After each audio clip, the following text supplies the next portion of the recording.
ಏನಮ್ಮ ಹೀಗೆ ಎಕ್ಸರ್ಸೈಸ್ ಮಾಡೋದು? ಮತ್ತಿನ್ ಹೇಗ್ ಮಾಡ್ಬೇಕು? ನಾನ್ ಮಾಡಿ ತೋರಿಸ್ತೀನಿ, ನೀನ್ ಕೂಡ ಹಾಗೆ ಮಾಡು. 1 2 ನೆಕ್ಸ್ಟ್ ಏನು ಡ್ಯಾಡ್? ಸೊಂಟ ಹಿಡ್ಕೊಂಡಿದ್ಯಮ್ಮ.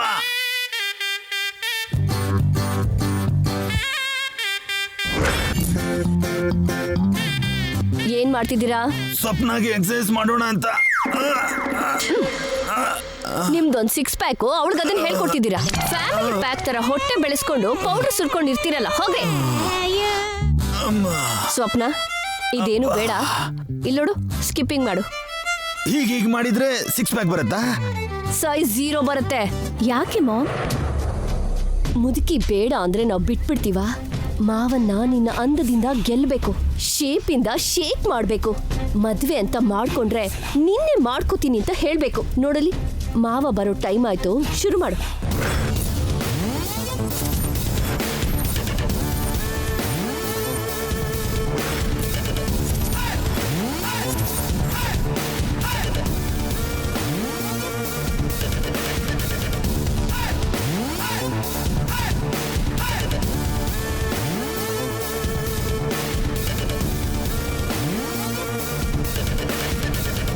ಏನಂದ್ರೆ ಗುಡ್ ಮಾರ್ನಿಂಗ್ ಮಾವ.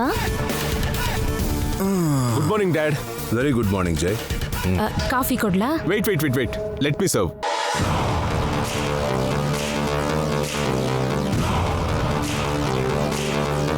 ಡ್ಯಾಡ್. Thank you.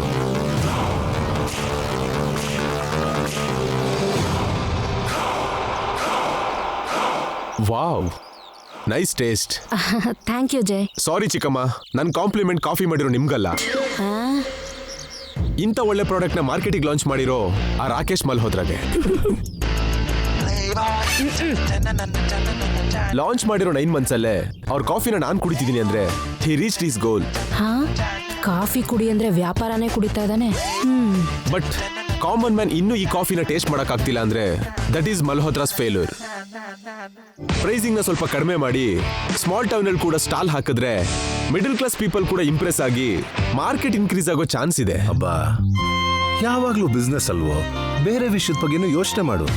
ಬೇರೆದು ಅಂದಾಗ ನೆನ್ಪಾಯ್ತು. ಡ್ಯಾಡ್, ಇವತ್ತು ನಿಮ್ ಶೆಡ್ಯೂಲ್ ಏನು? ಏನಿರುತ್ತೆ, ಈಗ ಪೇಪರ್ ಓದ್ತಾ ಕಾಫಿ ಕುಡಿತಾ ಇದ್ದೀನಿ. ಇದಾದ್ಮೇಲೆ ಟಿಫಿನ್, ಆಮೇಲೆ ಟಿವಿ, ಅದಾದ್ಮೇಲೆ ಲಂಚ್. ವೇಟ್ ಆದ್ಮೇಲೆ ನಿಮ್ ರೊಟೀನ್ ದಿನಚರಿ ಕೇಳಲಿಲ್ಲ. ಇನ್ನೇನಾದ್ರೂ ಪ್ರೋಗ್ರಾಮ್ ಇದೆಯಾ? ರಿಟೈರ್ ಆಗಿರೋ ಬಿಸ್ನೆಸ್ ಮ್ಯಾನ್ಗೆ ಇದಕ್ಕಿನ್ನ ಇನ್ನೇನ್ ಪ್ರೋಗ್ರಾಮ್ಸ್ ಇರುತ್ತೋ? ನೀವ್ ಹೇಳಿದ್ ಸರಿ ಡ್ಯಾಡ್. ರಿಟೈರ್ಡ್ ಬಿಸ್ನೆಸ್ ಮ್ಯಾನ್ಗೆ ಇದಕ್ಕಿಂತ ಹೆಚ್ಚೇನಿರುತ್ತೆ ಅಲ್ವಾ? ಡ್ಯಾಡ್, ಲಾಸ್ಟ್ ನೈಟ್ ಒಂದು ಬಿಗ್ ಡೀಲ್ ಕನ್ಫರ್ಮ್ ಮಾಡಿದ್ದೀನಿ. ಓ ಗುಡ್. ಆದ್ರೆ ಈಗಾಗಲೇ ನಮ್ಮ ಹತ್ರ ತುಂಬಾ ಪ್ರಾಜೆಕ್ಟ್ಸ್ ಇದೆಯಲ್ಲೋ, ಮತ್ತೆ ಹೊಸದು ಅಂದ್ರೆ ಮ್ಯಾನೇಜ್ ಮಾಡೋಕ್ಕಾಗುತ್ತಾ? ಇದು ಡಿಫ್ರೆಂಟ್ ಡ್ಯಾಡ್. ಅದ್ಯಾವ ತರ? ನಂಬರ್ 2 ಅಲ್ಲಿರೋ ನಮ್ಮ ಕಂಪ್ನಿನ ನಂಬರ್ 1 ಪೊಸಿಷನ್ಗೆ ತಗೊಂಡು ಹೋಗೋದು. ಏನದು? ನನ್ನ ಮ್ಯಾರೇಜ್.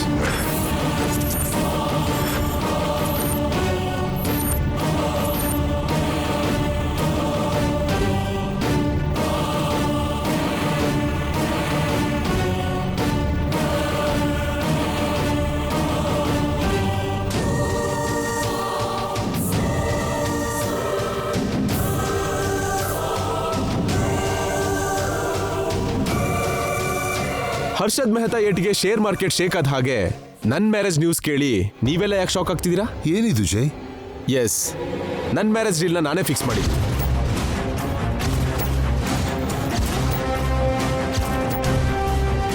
ನಮ್ಮ ಹತ್ರ ಒಂದು ಮಾತು ಹೇಳ್ದೆ, ಯಾಕೆ ಹೀಗೆ ಮಾಡಿದೆ ಜೈ?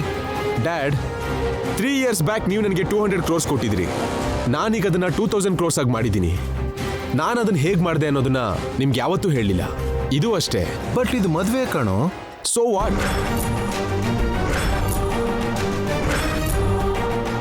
ಮದುವೆ ವ್ಯಾಪಾರ ಎರಡು ಬೇರೆ ಬೇರೆನಪ್ಪ. ವ್ಯಾಪಾರ ಅಂದ್ರೆ ಏನು? ಜನ ಕೊಂಡ್ಕೊಳ್ಳೋದನ್ನ ನಮ್ ಲಾಭಕ್ಕೆ ಮಾರೋದು. ಮದುವೆ ಅಂದ್ರೆ ಏನು?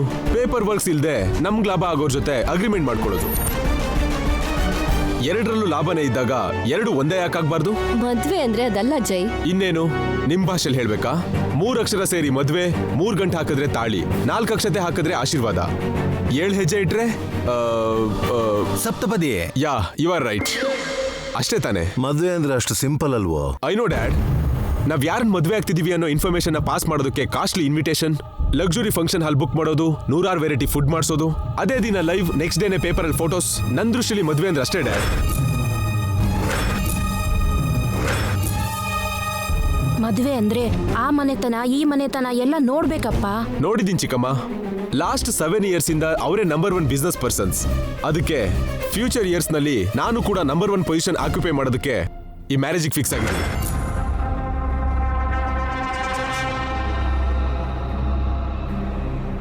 ಇಷ್ಟಕ್ಕೂ ಹುಡುಗಿ ಯಾರು? Top business women of the year, iron lady award winner, Mrs Roopa Srinivas one and only daughter Nitya Srinivas.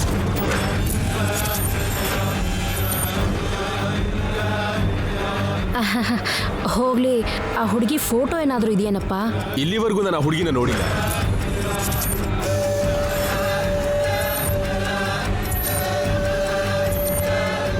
ನಾಳೆ ನಾನು ನಿಮ್ ಜೊತೆ ಬಂದು ಆ ಹುಡುಗಿನ ನೋಡ್ಕೊಂಡು ಹೋಗ್ತೀನಿ.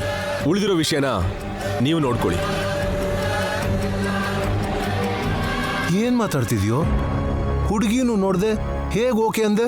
ಏನ್ ಡ್ಯಾಡ್ ನೀವಾದ್ರೂ ಹೇಳಿ ಚಿಕ್ಕಮ್ಮ. ಅನ್ನ ಬೆಂದಿದೆಯಲ್ವ ನೋಡೋದಕ್ಕೆ ಅಷ್ಟು ಅಗ್ಲನ್ನ ನೋಡ್ಬೇಕಾಗಿಲ್ಲ. ಒಂದ್ ಅಗ್ಲನ್ನ ನೋಡಿದ್ರೆ ಸಾಕು. ರೂಪಾ ಶ್ರೀನಿವಾಸ್ನ ನೋಡಿದ್ರೆ ಸಾಕು, ಅವ್ರ ಮಗಳು ಹೇಗಿದ್ದಾಳೆ ಅಂತ ಗೊತ್ತಾಗುತ್ತೆ. ಇಷ್ಟಕ್ಕೂ ನಾವು ನೋಡ್ಬೇಕಾಗಿದ್ದು ಹುಡುಗಿ ಹೇಗಿದ್ದಾಳೆ ಅಂತಲ್ಲ, ಅಂತಸ್ತು ಹೇಗಿದೆ ಅಂತ.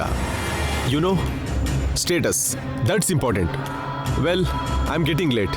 ನಾಳೆ ಎಲ್ಲರೂ ರೆಡಿಯಾಗಿರಿ.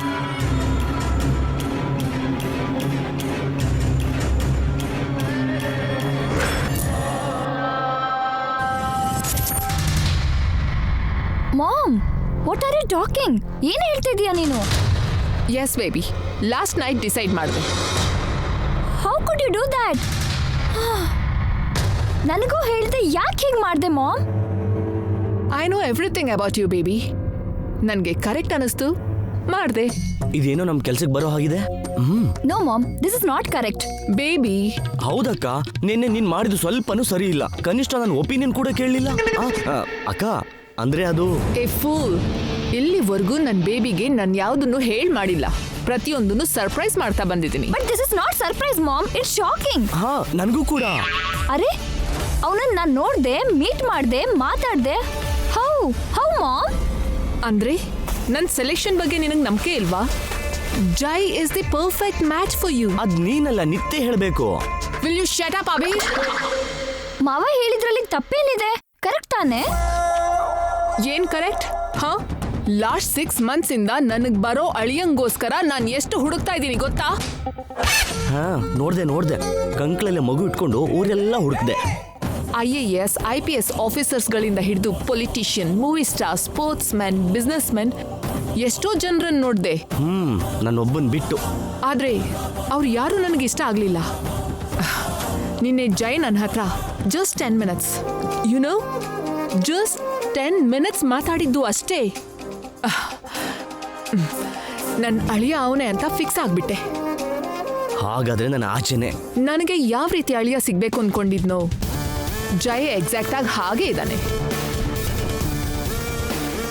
ನಿಜ ಹೇಳ್ಬೇಕು ಅಂದ್ರೆ ನನ್ನ ಕಲ್ಪನೆಗೂ ಮೀರಿ ಇದ್ದಾನೆ. ಅಷ್ಟೇ ಯಾಕೆ, ನೈಟ್ ಜೈ ನನ್ನ ಅಳಿಯ ಅಂತ ಅನೌನ್ಸ್ ಮಾಡ್ತಿದ್ದ ಹಾಗೆ ಪಾರ್ಟಿಯಲ್ಲಿದ್ದ ನನ್ನ ಕೊಲೀಗ್ಸ್, ನನ್ನ ಕೋ ಬಿಸ್ನೆಸ್ ಪೀಪಲ್, ಅಟೆಂಡ್ ಆಗಿರೋ ಎಂಟೈರ್ ಸೆಲೆಬ್ರಿಟೀಸ್ ಕ್ಲಾಪ್ಸ್ ಹೊಡೆದು ಆಕ್ಸೆಪ್ಟ್ ಮಾಡಿದ್ರು. ಯಾರು ಆಬ್ಜೆಕ್ಟೇ ಮಾಡಲಿಲ್ಲ. ಮಾಮ್, ನನ್ನನ್ನು ಕನ್ವಿನ್ಸ್ ಮಾಡಕ್ ನೋಡ್ತಿದ್ಯಾ? ನೋ ಬೇಬಿ, ಜೈ ನನ್ನ 10 minutes ಅಲ್ಲಿ ಕನ್ವಿನ್ಸ್ ಮಾಡ್ದ. ಅಂದ್ರೆ ನಿನ್ನ 10 seconds ಅಲ್ಲಿ ಮೆಸ್ಮರೈಸ್ ಮಾಡ್ತಾನೆ. ಅದು ಅವನಿಗಿರೋ ಎಬಿಲಿಟಿ. ನಾನು ಅಷ್ಟು ಈಸಿಯಾಗಿ ಯಾರನ್ನೂ ನಂಬೋದೇ ಇಲ್ಲ. ಮಾಡಿದ್ದೀನಿ ಅಂದ್ರೆ ನನ್ನ ಕ್ಯಾಲ್ಕುಲೇಷನ್ ಏನು ಅಂತ ಅರ್ಥ ಮಾಡ್ಕೊ. ಅಕ್ಕ, ನೀನು ನಿನ್ ಬಿಸ್ನೆಸ್ ಪಾರ್ಟ್ನರ್ ಬಗ್ಗೆ ಹೇಳ್ತಿದೀಯಾ, ಅವಳು ಅವಳ ಲೈಫ್ ಪಾರ್ಟ್ನರ್ ಬಗ್ಗೆ ಕೇಳ್ತಿದ್ದಾಳೆ. ಕರೆಕ್ಟ್ ಮಾವ. ಓ, ಏನ್ ಕರೆಕ್ಟು? ಹಾ, ಏನ್ ಕರೆಕ್ಟು? ನೋಡ್ ನಿತ್ಯ, ಇಲ್ಲಿವರೆಗೂ ನೀನ್ ಕೇಳಿರೋ ಪ್ರತಿಯೊಂದ್ರಲ್ಲೂ ದಿ ಬೆಸ್ಟ್ ಆಗಿರೋದನ್ನ ಕೊಟ್ಟಿದ್ದೀನಿ. ಅಂಥದ್ರಲ್ಲಿ ನಿನ್ ಲೈಫ್ ವಿಷಯದಲ್ಲಿ ನಾನು ಕೇರ್ಲೆಸ್ ಆಗಿರ್ತೀನಿ ಅಂತ ಹೇಗೆ ಅನ್ಕೊಂಡೆ? Mom, you are a great mother, no doubt. ನಾನು ಕೇಳಿರೋದಕ್ಕಿಂತ ಇಲ್ಲಿವರೆಗೂ ಹೆಚ್ಚಾಗೆ ಕೊಟ್ಟೆ. ಫ್ಯಾಷನ್ ಶೋಗೆ ನೀನ್ ಸೆಲೆಕ್ಟ್ ಮಾಡಿರೋ ಡ್ರೆಸ್ಸಸ್ ಇಷ್ಟ ಆಯ್ತು. ನೀನ್ ಕೊಡ್ಸಿರೋ ಕಾರ್ಸ್ ಕಂಫರ್ಟ್ ಇಷ್ಟ ಆಯ್ತು. ಗಿಫ್ಟ್ ಕೊಟ್ಟಿರೋ ಫಾರ್ಮ್ ಹೌಸ್ ತುಂಬಾ ಇಷ್ಟ ಆಯ್ತು. ಇದೆಲ್ಲ few hours few days happiness ಕೊಡ್ಬೋದು, ಬಟ್ ಹಸ್ಬೆಂಡ್ ಅನ್ನೋನು ಲೈಫ್ ಲಾಂಗ್ ಹ್ಯಾಪಿನೆಸ್ ಕೊಡೋನಾಗಬೇಕು. ಮಾಮ್, ನಾನು ನಿನಗೆ ಹೇಗೆ ಹೇಳಿ? ಅವ್ನು ನನಗೆ ಹಿಡಿಸ್ಬೇಕು, ನಾನು ಇಷ್ಟಪಡಬೇಕು, ನಮ್ಮಿಬ್ರು ವೇವ್ ಲೆಂತ್ ಮ್ಯಾಚ್ ಆಗಬೇಕು. We should know about each other everything. ಇದೇನು ಇಲ್ಲದೆ ವೆಡ್ಡಿಂಗ್ ಅಂದ್ರೆ no mom, I really can't. Okay baby, I can understand your feelings. ಈಗೇನು ಜೈ ಹೇಗಿದ್ದಾನೆ, ಅವನ ಆಟಿಟ್ಯೂಡ್, ಬಿಹೇವಿಯರ್, ಪರ್ಸನಾಲಿಟಿ ಎಲ್ಲ ನಿನಗೆ ಗೊತ್ತಾಗಬೇಕು ಅಷ್ಟೇ ತಾನೇ? ರಿಷಿ, ಹೋಗಿ ಜೈ ಕೊಟ್ಟಿರೋ ಗಿಫ್ಟ್ ತಗೊಂಡ್ ಬಾ. ಆ ಗಿಫ್ಟ್ ನೋಡಿದ ತಕ್ಷಣ ಅವನ ಕ್ಯಾರೆಕ್ಟರ್ ಏನು ಅಂತ ನಿನಗೆ ಗೊತ್ತಾಗತ್ತೆ. What? Yes, just wait. Abhi,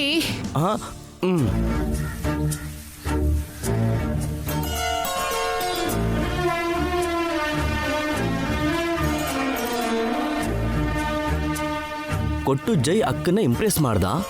ಇದನ್ನ ತೋರಿಸಿ ಅಕ್ಕ ನಿತ್ಯನ ಒಪ್ಪಿಸ್ತಾಳ? ಇದನ್ನ ಅಮ್ಮ ಇದನ್ನ ಹೊಡೆದಾಕಿದ್ರೆ ಅಕ್ಕ ನನ್ಕೆನೆ ಹೊಡಿತಾಳೇನೋ.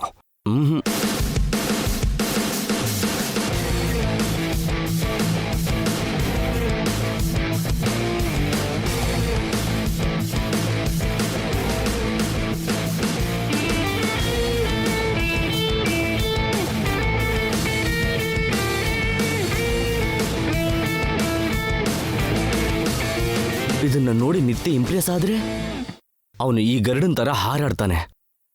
ಚಾನ್ಸೇ ಕೊಡಬಾರ್ದು.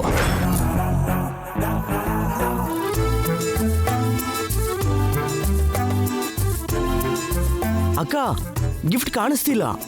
ಕಾಣ್ತಿಲ್ಲ ಅಂದ್ರೇನು? ಅಂದ್ರೆ ಅದು ತುಂಬಾ ಗಿಫ್ಟ್ಗಳು ಬಂದಿತ್ತಲ್ಲ, ಅವುಗಳ ಮಧ್ಯೆ ಎಲ್ಲೋ ಕಾಣಿಸ್ತಿಲ್ಲ. What do you mean? ಈ ಗಿಫ್ಟ್, ಈ ಟೇಸ್ಟ್, ಇದೆಲ್ಲ ಟಾಪಿಕ್ ಅಲ್ಲ. I want to talk to him. ನಾನು ಜೈ ಮೀಟ್ ಮಾಡಿ ಮಾತಾಡ್ಬೇಕು. ಆಯ್ತು, ಈಗಲೇ ನಿನ್ಗೆ ಜೈ ಜೊತೆ ಅಪಾಯಿಂಟ್ಮೆಂಟ್ ಫಿಕ್ಸ್ ಮಾಡ್ತೀನಿ. ಅಪಾಯಿಂಟ್ಮೆಂಟ್ ಅಲ್ಲ, ಮೀಟಿಂಗ್. ಆಯ್ತು ನಿತ್ಯ, ಮೀಟಿಂಗ್. ಈಗಲೇ ಕಾಲ್ ಮಾಡ್ತೀನಿ.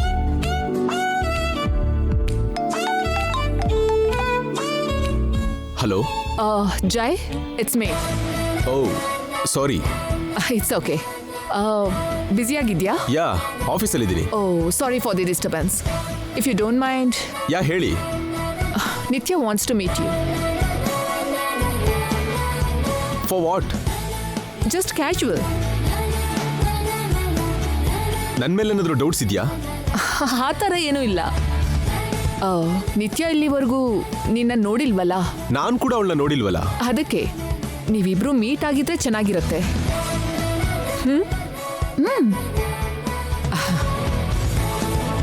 ನಿತ್ಯ ನಿನ್ನ ಹತ್ರ ಮಾತಾಡ್ಬೇಕಂತೆ. 1 second.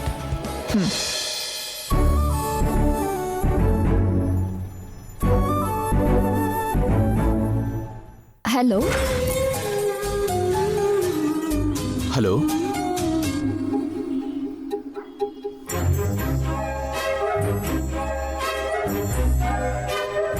ಹಲೋ.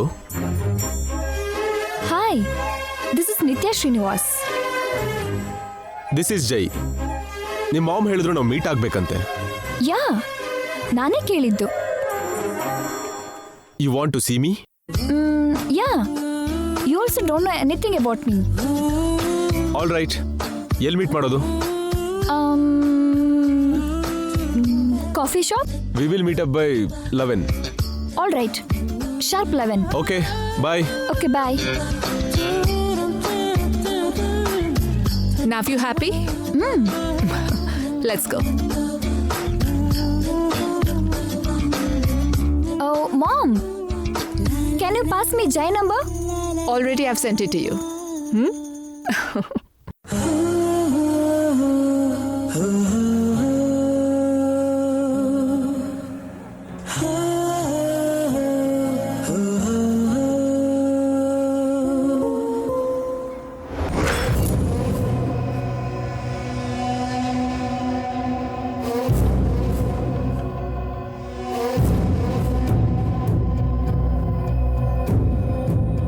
ಸ್ವಪ್ನ, ಏನ್ ಮಾಡ್ತಿದ್ಯಮ್ಮ? ಕಾಣಿಸ್ತಿಲ್ವಾ? ಬಟ್ಟೆ ಪ್ಯಾಕ್ ಮಾಡ್ತಿದ್ದಾಳೆ. ಯಾಕೆ? ಇನ್ನು ಯಾಕೆ ಮನೇಲಿರ್ಬೇಕು? ನಾನು ಹೊರಡ್ತೀನಿ. ಅಮ್ಮ ನೀನ್ ಅಷ್ಟು ಕಷ್ಟ ಆಗೋ ನಿರ್ಧಾರ ಎಲ್ಲ ತಗೋಬಾರ್ದಮ್ಮ. ಇವಾಗ ಏನಾಯ್ತೆ? ಇನ್ನೂ ಏನಾಗ್ಬೇಕು? ಮೊನ್ನೆ ನೀನು ಮದ್ವೆ ಬಗ್ಗೆ ಮಾತಾಡ್ತಿರ್ಬೇಕಾದ್ರೆ ನಿಶ್ಚಿತಾರ್ಥದ ಪ್ಲೇಟ್ನ ತಳ್ಳಿ ನಿನ್ ಕೆನ್ನೆಗೆ ಹೊಡೆದು ನನಗ್ ರಕ್ತ ಬರೋದನ್ನ ನೋಡಿದ್ದಾರೆ. ಇವತ್ ಬಾವ ಬೇರೆ ಸಂಬಂಧದ ಬಗ್ಗೆ ಮಾತಾಡಿದ್ರೆ ಮನೇಲಿರೋರು ಯಾರು ಯಾಕೆ ಮಾತಾಡ್ಲಿಲ್ಲ? ಜೈ ಮೈಕೆ ಹಾಗಮ್ಮ ಮಾತಾಡ್ತಾನೆ ಇರ್ತಾನೆ. ನಾವು ಹೆಡ್ಫೋನ್ ತರ ತಲೆ ಆಡ್ಸೋದ್ ಬಿಟ್ಟು ಎದುರು ಮಾತಾಡಕ್ಕಾಗತ್ತಾ? ವ್ಯಾಲ್ಯೂ ಇಲ್ಲ ಅಂದ್ಮೇಲೆ ಮನೇಲಿ ಯಾಕಿರ್ಬೇಕು? ನಮ್ಗೆ ಬೇರೆ ಮನೆನೇ ಇಲ್ವಲ್ಲ. ಅಂದ್ರೆ ಗತಿ ಇಲ್ದೇ ಇರೋರ್ ತರ ಬಿದ್ದಿರ್ಬೇಕಾ? ಇನ್ನೇನ್ ಮಾಡೋದು? ಕೂದ್ಲಿರೋ ತಲೆಗೆ ಏನಾಗೋದು? ಅದೇ ಕಣೆ, ಹಣ್ಣಿರೋ ಮರಕ್ಕೆ ಕಲ್ ಬೀಳೋದು. ಮನ್ಸೂರವ್ರಿಗೆ ಕಷ್ಟ ಬರೋದು ಅಂತ ಹೇಳ್ತಿದ್ದೆ. ಹೇಳಿದ್ ಮುಗಿತಾ? ಜೈ ಬೇರೆ ಸಂಬಂಧ ಅಂದ ಮಾತ್ರಕ್ಕೆ ನಮ್ ಸಂಬಂಧ ಕೈ ಜಾರ್ದ ಹಾಗಲ್ಲ ಸ್ವಪ್ನ. ಮಾವ ಮದ್ವೆ ಮಾಡ್ಕೊಂತೀನಿ ಅಂದಿದ್ ಯಾರನ್ ಗೊತ್ತಾ? ಈ ಸ್ಟೇಟ್ ನಲ್ಲೇ ನಂಬರ್ 1 ಬಿಸ್ನೆಸ್ ವುಮೆನ್ ಆಗಿರೋ ರೂಪಾ ಶ್ರೀನಿವಾಸ್ ಮಗಳನ್ನ. ನನ್ನ ಫ್ಯಾಷನ್ ಶೋನಲ್ಲಿ ಸೋಲ್ಸಿ ಮಿಸ್ ಬೆಂಗಳೂರು ಟೈಟಲ್ ತಗೊಂಡು ಹೋದ್ಲಲ್ಲ, ಆ ನಿತ್ಯ ಶ್ರೀನಿವಾಸ್ನ. ಅವತ್ತು ಬ್ಯೂಟಿ ಕಾಂಪಿಟೇಷನ್ ಅಲ್ಲಿ ಗೆದ್ದಾಗ ಆಫ್ಟರ್ ಆಲ್ ಕಿರೀಟ ತಾನೇ ಹೋಗಿದ್ದು ಅನ್ಕೊಂಡೆ. ಆದ್ರೆ ಇವತ್ತು ಮಾವನ್ ವಿಷಯದಲ್ಲಿ ನನ್ಗೆ ಅಡ್ಡ ಬರ್ತಿದ್ದಾಳೆ. ನೀನೇನ್ ಮಾಡ್ತೀಯೋ ಗೊತ್ತಿಲ್ಲ ಮಮ್ಮಿ. ಯಾವ ಕಾರಣಕ್ಕೂ ನಾನು ಈ ಸತಿ ಸೋಲ್ಬಾರ್ದು. ಈ ಮದ್ವೆ ಅಂತೂ ನಡಿಬಾರ್ದು. ಮನೆ ಬಿಟ್ಟು ಹೊರಗೆ ಹೋದ್ರೆ ಮದ್ವೆ ನಿಂತು ಹೋಗುತ್ತಾ? ನಿಲ್ಲಲ್ಲ, ಇರೋ ಆಧಾರ ಕೂಡ ಹೋಗತ್ತೆ. ಶತ್ರುನ ಪಕ್ಕದಲ್ಲಿದ್ದು ಗೆಲ್ಬೇಕು ಅಂದ್ರೆ ಪಕ್ಕದಲ್ಲೇ ಬಲೆ ಹಾಕಿ ಅದಕ್ಕೆ ಬೀಳಿಸ್ಬೇಕೇ ಹೊರತು ಎದುರು ನಿಂತು ಸ್ಪರ್ಧೆ ಮಾಡಬಾರ್ದು. ರಾಮನಂತವನೇ ಮರೆಯಲ್ಲಿ ನಿಂತು ಬಾಣ ಬಿಟ್ಟ. ಧರ್ಮರಾಯ ಅಶ್ವತ್ಥಾಮ ಹತಕುಂಜರಹ ಅಂತ ಸುಳ್ಳು ಹೇಳ್ಬೇಕಾಯ್ತು. ಗೆಲ್ಲೋದಕ್ಕೆ ದೊಡ್ಡವರೇ ತಪ್ಪು ಮಾಡೋವಾಗ ನಾವು ಮಾಡೋದು ತಪ್ಪಲ್ಲ ಸ್ವಪ್ನ. ಹೇಗೂ ನಾಳೆ ಆಗೋದು ಹೆಣ್ಣು ನೋಡೋ ಶಾಸ್ತ್ರ ಮಾತ್ರ, ಮದ್ವೆ ಅಲ್ಲ. ಯಾಕೆ ಅರ್ಜೆಂಟ್ ಮಾಡ್ತಿದ್ಯಾ? ನಾಳೆ ಹೆಣ್ಣು ನೋಡೋದು ಅಂತಾರೆ, ನಾಡಿದ್ ನಿಶ್ಚಿತಾರ್ಥ ಮಾಡ್ತಾರೆ, ಆಮೇಲೆ ಮದ್ವೆ ಮಾಡಿ ಮುಗಿಸ್ತಾರೆ. ಆಮೇಲೆ ನಾನೇನ್ ಮಾಡ್ಲಿ? ಮದ್ವೆ ನಡೆಯಲ್ಲ ಸ್ವಪ್ನ. ಅಂದ್ರೆ ನಿಲ್ಲಿಸ್ತೀಯಾ? ನೀನೇನ್ ಮಾಡ್ತೀಯೋ ನಂಗೆ ಗೊತ್ತಿಲ್ಲ. ಆ ನಿತ್ಯ ಮಾತ್ರ ಮಾವನ್ ವಿಷಯದಲ್ಲಿ ನಂಗೆ ಕಾಂಪಿಟೇಷನ್ ಆಗ್ಬಾರ್ದು. ನೀನ್ ಅಲ್ಲಿವರೆಗೂ ಮಾತ್ರ ಯೋಚನೆ ಮಾಡ್ತಿದ್ಯಾ. ನಾನು ಈ ಮನೇಲಿ ಪ್ಲೇಸ್ ಬಗ್ಗೆ ಯೋಚನೆ ಮಾಡ್ತಿದ್ದೀನಿ.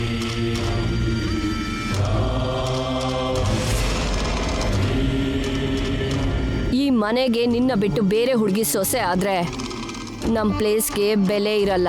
ಇಲ್ಲಿ ನಾವಿದ್ದು ಬೆಳಿಬೇಕು ಅಂದ್ರೆ, ನಾವು ಹೇಳಿದ್ದು ನಡಿಬೇಕು ಅಂದ್ರೆ ನೀನ್ ಈ ಮನೆಗೆ ಸೊಸೆ ಆಗ್ಬೇಕು. ಸಿಂಪಲ್ ಆಗಿ ಹೇಳ್ಬೇಕು ಅಂದ್ರೆ ಇಷ್ಟು ವರ್ಷ ಈ ಮನೆಯಲ್ಲಿ ಸ್ಪೆಷಲ್ ಪ್ಯಾಕೇಜ್ ತಗೊಂಡು ನಾವಿದ್ದಿದ್ದು. ಈಗ ಸೊಸೆ ಅನ್ನೋ ಪ್ರತ್ಯೇಕ ಹುದ್ದೆ ಬೇಕು ಅಂತೀಯಾ? ಇದೇ ಅಲ್ವಾ? ಇಷ್ಟು ವರ್ಷ ನಿಮ್ ಪೌಡ್ರಿಗೆ ಹಾಕಿರೋ ಖರ್ಚಿಗೆ ಹೊಂದು ಅಂತ ಮಾತಾಡಿದೀರಾ. ಅಂದ್ರೆ ನಿನ್ನ ಮಗಳನ್ನ ನನ್ನ ಸೊಸೆ ಮಾಡಿ ಮನೆ ಯಜಮಾನಿಕೆ ನೀರ್ ತಗೋಬೇಕು ಅನ್ಕೊಂಡಿದ್ರಾ? ಸತ್ರು ಕೊಡಲ್ಲ. ಸತ್ರು ಬೇರೆ ಹುಡುಗಿ ಈ ಮನೆಗೆ ಕಾಲಿಡೋದಕ್ಕೆ ಬಿಡಲ್ಲ.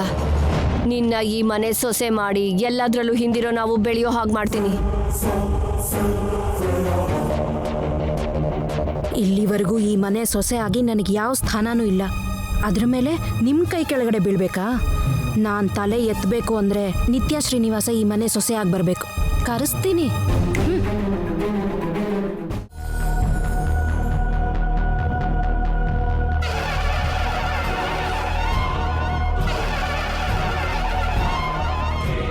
ಅಜ್ಜಿ, ಒಳ್ಳೆ ದಿನ ಯಾವುದಿದೆ ಅಂತ ಪುರೋಹಿತರನ್ನ ಕೇಳು ಅಂತೀಯಾ? ಯಾಕೆ? ಹೆಣ್ಣು ನೋಡೋದಕ್ಕಜ್ಜಿ.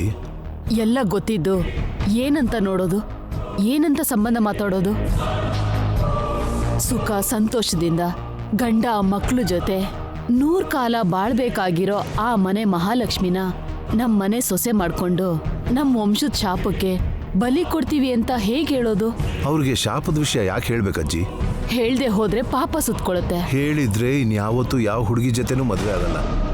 ನಿನ್ ವಂಶ ನಿರ್ವಂಶ ಆಗುತ್ತೆ. ಹಾಗಂತ ನೋಡ್ತಾ ನೋಡ್ತಾ ಒಂದು ಹೆಣ್ಮಗು ಪ್ರಾಣ ತೆಗಿತ್ಯಾ? ನಮ್ಮ ಮಕ್ಕಳು ಬೇರೆ, ಅವ್ರ ಮಕ್ಕಳು ಬೇರೆನಾ? ನಾಳೆ ಆ ಹುಡುಗಿಗೆ ಏನಾದ್ರೂ ಆದ್ರೆ ಜವಾಬ್ದಾರಿ ಯಾರು? ನೀನು ಓದಿರೋ ಭಗವದ್ಗೀತೆ ಹೇಳಿಲ್ವಾ, ಅವ್ರವ್ರ ಕರ್ಮಕ್ಕೆ ಅವ್ರವ್ರ ಜವಾಬ್ದಾರಿ ಅಂತ? ಕೆಲಸ ಮಾಡೋರ್ಗೂ ನಮ್ಮ ಕೈಲಿರುತ್ತೆ, ಫಲಿತಾಂಶ ಕೊಡೋದು ಆ ಭಗವಂತನ ಕೈಲಿರುತ್ತೆ. ಮೊನ್ನೆ ನೀವೇ ಹೇಳಿದ್ರಲ್ಲ, ಭವಿಷ್ಯನ ಭಗವಂತನಿಗೆ ಬಿಟ್ಬಿಡ್ಬೇಕು ಅಂತ. ಈ ಸಂಬಂಧ ಬಂದಿರೋದು ಆ ದೈವ ಸಂಕಲ್ಪ ಅಂತ ತಿಳ್ಕೊಬೋದಲ್ಲ. ಇನ್ನೂ ಹೇಳಬೇಕು ಅಂದರೆ ಈ ಮದುವೆ ನಿಮ್ಮ ಕೈಯಲ್ಲೋ ನನ್ನ ಕೈಯಲ್ಲೋ ಇಲ್ಲ. ಮೊನ್ನೆ ನಮ್ಮನೆ ಹುಡುಗಿ ಅಂತ ನಿಲ್ಸೋಕಾಯ್ತು. ಆದರೆ ನಮ್ಮನ್ನೊಂದು ಮಾತು ಕೇಳದೆ ಅವನೇ ಒಪ್ಕೊಂಡಿರೋ ಸಂಬಂಧ ನಿಲ್ಸೋಕಾಗಲ್ಲ. ಜೈ ಬಗ್ಗೆ ನಿಮಗೆ ಚೆನ್ನಾಗಿ ಗೊತ್ತು. ಅವನು ಒಂದ್ಸಲ ನಿರ್ಧಾರ ತಗೊಂಡ್ರೆ ಅದನ್ನು ಬದಲಾಯಿಸೋಕೆ ಯಾರಿಂದಲೂ ಆಗಲ್ಲ. ಅದರಲ್ಲೂ ಅವನ ಜೀವನದ ಗುರಿನ ನೆರವೇರಿಸೋ ಈ ಸಂಬಂಧನ ಅವನು ಖಂಡಿತ ಬಿಡಲ್ಲ.